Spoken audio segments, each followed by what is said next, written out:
Okay दोस्तों, मैंने JEE का यहाँ पर पूरा पैटर्न लिखा हुआ है। जो भी बच्चे जेई का प्रिपरेशन कर रहे हैं, जैसे आपका एपीपीसीएल जेई है, एसएससी जेई है, पावर ग्रिड है, मेट्रो है, एमपीजीसीएल है, रेलवे जेई है, ठीक है। इन सारे और भी जो भी अदर जेई एग्ज़ाम जो कुछ भी हैं, सबके लिए इलेक्ट्रिकल इंजीनियरिंग के जो इम्पोर्टेंट सब्जेक्ट हैं, जिनको हर एक स्टूडेंट को डील करना चाहिए, वो आपके सामने हैं।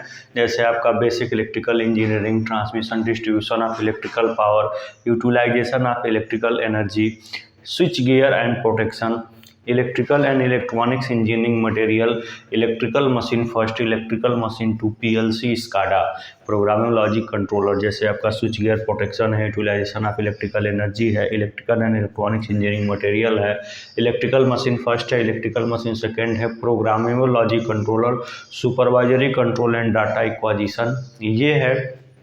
ये भी आपके इसी सब्जेक्ट के श्रेणी में आता है, लेकिन मैंने इसको इलेक्ट्रिकल में डाल दिया है।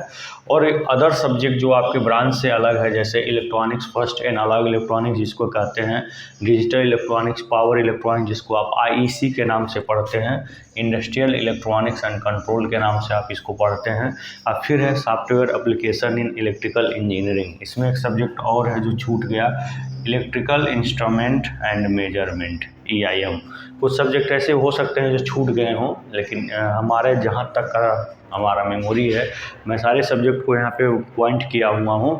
ये इतने सब्जेक्ट आपके इलेक्ट्रिकल ब्रांच से डील करते हैं, और ये सब्जेक्ट आपके नॉन इंजीनियरिंग ब्रांच सब्जेक्ट हैं जो आपके ब्रांच से डील नहीं करते हैं। लेकिन प्रेजेंट टाइम में जो जेई के एग्ज़ाम हो रहे हैं, अगर हम यूपीसीएल जेई की बात करें, तो इन सब के अलावा भैया आपको मैथमेटिक्स भी थोड़ा बहुत पढ़ना पड़ेगा। चाहे वो मैथ थर्ड हो या मैथ सेकेंड हो, उसको भी थोड़ा सा इंटीग्रेशन डिफरेंशिएशन भी आपको देखना पड़ेगा। यूपीसीएल का एग्ज़ाम कर रहे हैं तो आप आईएमईडी को भी पढ़ना पड़ेगा।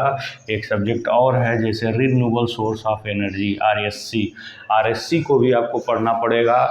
और आईएमईडी जैसे हम बोलते हैं, industrial management and entrepreneurship development, IMED के बारे में भी थोड़ा बहुत पढ़ना पड़ेगा।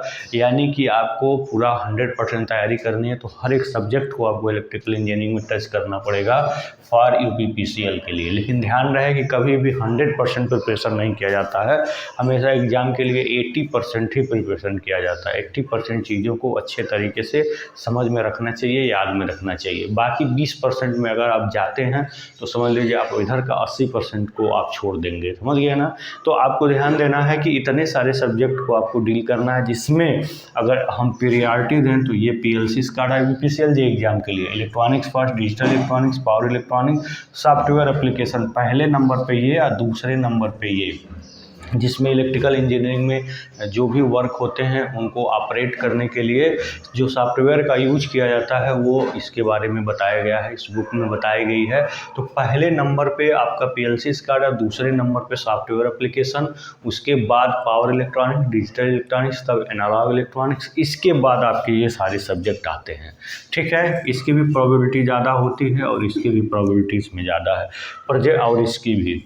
ठीक है, प्रेजेंट टाइम में कुछ ऐसा है कि इलेक्ट्रिकल मशीन से क्वेश्चंस कम आ रहे हैं, लेकिन केवल इसके लिए। ठीक है, और इसमें एक सब्जेक्ट और भी जोड़ दें, जैसे आपका EDD first and EDD second. ठीक है, इसमें जो भी रूल्स हैं, इलेक्ट्रिसिटी रूल हैं, इसकी बुक में जो भी दिया गया इलेक्ट्रिसिटी रूल दिया गया है, वो भी पूछ रहा है। अर्थिंग से रिलेटेड चीज़ें भी पूछ रही हैं, तो इसको भी हम इसमें मेंशन कर देना चाहेंगे। तो ये आपका ये इसमें अत्यंत इम्पोर्टेंट है, और इसमें तो ये सब कुछ इम्पोर्टेंट है ये है। ठीक है, तो ये सारे सब्जेक्ट जो है आपको डील करना पड़ेगा अगर आप जेई के एग्ज़ाम के लिए प्रिपेयर कर रहे हैं तो। ठीक है, हम इसमें जो है एनालॉग इलेक्ट्रॉनिक्स, ये जो है आपका एनालॉग इलेक्ट्रॉनिक्स, इसको हम स्टार्ट करने की कोशिश कर रहे हैं।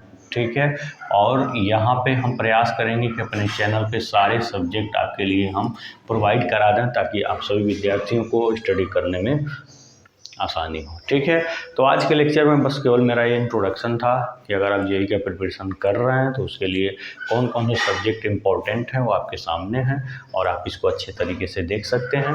आज के लिए बस इतना ही दोस्तों। फिर अपन आगे के लिए आपको थोड़ा सा प्रयास ये करना होगा, चैनल को शेयर करना होगा, सब्सक्राइबर बढ़वाने होंगे, ठीक है। तो मैं जो है इस पर पूरा अच्छे वर्क करूँगा, 100% देने की कोशिश करूँगा। धन्यवाद।